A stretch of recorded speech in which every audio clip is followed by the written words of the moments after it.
Audi has just revealed the second concept in their 3 series of sphere concept. This is called the Grandsphere, and I have a lot to say about this design. But let's talk about some of the spec and tech and the plan behind this concept. So 5 years from now, Audi will unveil their final internal combustion car, and they say that by then they'll completely abandon the internal combustion platform to become a 100% manufacturer of EVs. And I think this is not only happening to Audi, this is going to happen across the board. This means that there are a bunch of electric concepts and production cars coming in the next few years from Audi, and today we're going to have a look at the latest one, and this is of course the Audi Grandsphere here. This is the second concept in a series of 3, and I've made a video on the first one called the Skysphere here on this channel, which you can go and check out if you feel like it. So this is kind of a preview of the A8 sized electric car. So the A8 is going to be replaced by an EV, and this is sort of a preview of the design language of this car. The interior feels more like a first-class airliner cabin than a cockpit for driving. Is that good or bad? That's totally up to you. I'm going to share my honest opinion on that in just a second here. It has eye tracking infotainment tech, which is pretty cool. So regarding where you look at the screen on the interior, you're going to have different kinds of information coming to you. It has a 120 kilowatt hour battery, 270 kilowatt charging function, 470 miles of range, which is not bad for these type of cars in today's world. Dual motors producing 720 horsepower. 0 to 60 is completed in under 4 seconds. Pretty normal these days to have these kind of figures. Level 4 self-driving systems is available, of course, which I'm sure is going to be the norm within the decade here, to have level 4 driving and the cars becoming more and more autonomous. And it's kind of a preview, the 2025 production car that will compete with the Mercedes EQS. So the thing I find interesting here is that for decades, manufacturers have tried to make the car a part of the driving experience and connect the human with the machine and try to make them become one, as if the car was an extension of your body. Today, it seems like we made, in just a couple of years, we made a 180-degree turn, and instead of having the driver and passenger being in control of the maneuvers of the vehicle, we instead try to disconnect people now and the driver as much as possible from the act of driving, and instead we're just supposed to let the machine take us where we need to go automatically while we lounge comfortably in a leaned back seat similar to that of a first class flight. I'm not sure I'll ever be on board with this approach to driving. I go to drive to connect with the machine and disconnect from everything else. Enthusiastic driving to me is therapeutic. It engages my mind, and it kind of leaves no room to worry about anything else. And that's what I love about driving. In my world, I would never want a car to cocoon me the way we're shown here in these promotional videos. It doesn't look pleasant at all. I love to be in control. The more connection points I have to the car, the better. So what I mean by that is left foot on the clutch, right hand on the shifter, left hand on the steering wheel, and right foot on the gas. There we have 4 connection points between me and the machine, and each one of these connection points controls a crucial part of driving, and that's the position I want to be in when I go for a spirited drive. And that's just my overall opinion of where we're heading with this level 4 autonomous driving. I really hope this is not going to be every single EV out there in the future. I still want to have a connection to the driving experience, even though I guess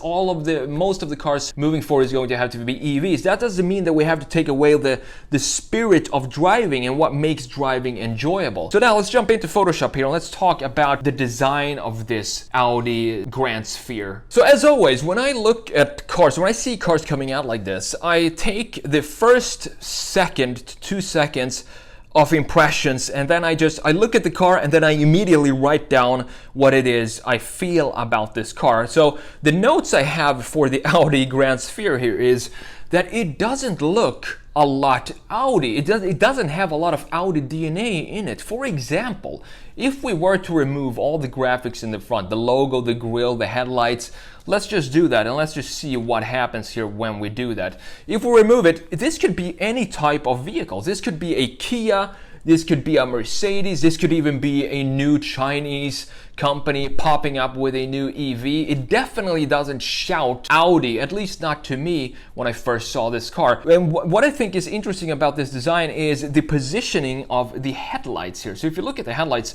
they sit on top of this front fender here, and I think that's pretty unnecessary to have that there. And the reason for that is I think we have a natural space for the headlight, and that is not up here. What this does, putting the headlight up here, this creates just another element that kind of messes with the clean shape that is the front fender. So instead, if you look just below this line, the headlight where it is right now, we have a natural fitting for where the headlight could sit, and that is right here. So if we move the headlight down to this point right here, I think this would be a whole lot cooler and cleaner, because now we can remove this kind of messy graphic feature that is the headlight. We can remove that altogether and move it down to this point. So what happens if we do that? That would look something like this, and I think this actually looks more Audi than if we were to have the headlights up here. If we just pop them down to the natural positioning, at least in my opinion, when I saw this car, I thought something is off with the positioning of the headlight here. It feels like the headlights are just an afterthought, that they bumped into the clean surfacing of the fender, and it didn't make sense to me. So I wanted to pop them down lower in this line right here, because as I said, we have this natural line right here, and everything under here can be some very cool Audi looking graphics. And also I think it really looks more Audi this way than if we have it this way. This could be it kind of reminded me a little bit of the Koenigsegg Gemera as well when it comes to the headlights of this car. Looking at the side view here, let's have a look at the side, and I think the side compared to, for example, I'm going to show you that in just a second, compared to the Skysphere concept, this is a lot cleaner, but at the same time it has some interesting shapes here. For example, this part right here, it looks almost like a yacht design in the rear end right here. So if we have a look at the abrupt ending of the roofline and how that turns into this piece right here, it's an interesting design, definitely unusual. And if we look at it from a rear view, which I'm going to show you here in a minute, we're going to see more how these lines play with each other and how they create the rear end of this car. But overall, looking at it from a side view, it's a very clean design, specifically compared to the Skysphere right here. And I really like this line right here that connects all the way from the rear end to the front of the car, but we don't have a very sharp shoulder line, which I think is a very Audi-ish design feature that I think, in my opinion, should be on these big saloon cars of Audi. Maybe not the smaller ones, you can have some fun and play around and stylize those more. When it comes to an A8 or an S8 replacement, electric replacement, I think we need to have a strong shoulder line on this part right here. And it's kind of a trend right now to have this part be very fluid and not have a lot of sharp lines in this upper part of the body, but you still have this very sharp and distinct line going down here at the bottom of the car, which looks pretty good. Let's have a look at the rear view here. This is what I'm talking about. This looks pretty much like a yacht design to me. It looks more like a boat design than a car design. Not sure if I'm a fan of it or not. I think this is one of these cars I really have to come up close and look at and analyze, but overall I think this looks a lot better than the Skysphere concept that was unveiled, I think, about a month ago or something like that. There's a third concept coming called the Urban Sphere. I guess that's going to be a smaller vehicle, maybe some sort of crossover design. That's what I get from the name Urban Sphere. I guess we'll have to wait and see what that is going to be. This design here, we have some very clean lines. We have this shoulder baseline right here, as I just talked about. Then we have some fluid lines or surfaces going on right here. It doesn't look bad, but it just doesn't look Audi. That's the problem to me. And the same with the graphics in the rear here. We don't have the same kind of Audi-ish feeling that we're used to seeing.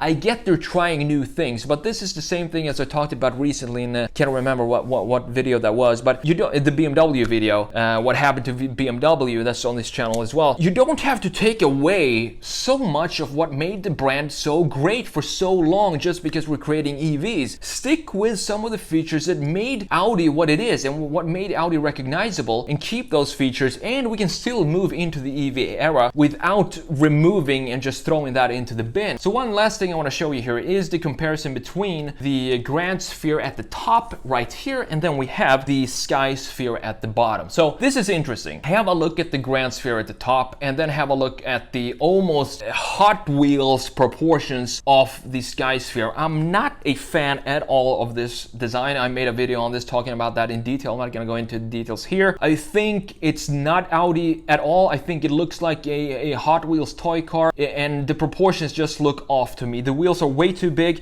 I know that the wheelbase can be extended right here, but even if it was in the extended phase right here, it would still not look as elegant as I think what this is supposed to be, a convertible level 4 autonomous cabin, beautiful sculpture should look like. It just doesn't look as elegant as that category of car, in my opinion.